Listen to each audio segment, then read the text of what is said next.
नमस्ते। जापानमा कृषि क्षेत्रमा काम खोज्दै हुनुहुन्छ? आजको अवसर हो। अनुभव भएकाहरूलाई स्वागत छ।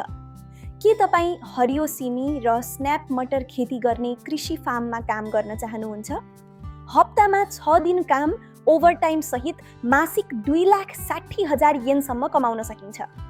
काम गर्ने स्थान कागोसिमा प्रिफेक्चरको तारुमिजु सहर। यहाँ तपाईँ इन्गेन बिन्स र स्न्याप इन्डो जस्ता तरकारी उत्पादन गर्ने जापानी फार्ममा काम गर्नुहुन्छ। काम कृषि क्षेत्रमा हो।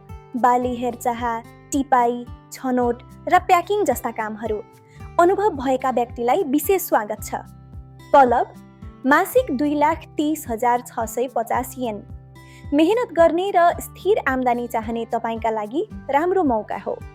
जापानको शान्त ग्रामीण वातावरणमा जापानी टिमसँग मिलेर काम गर्दै आफ्नो करियर अगाडि बढाउनुहोस्। अहिले नै टोकुटीमा आवेदन दिनुहोस्।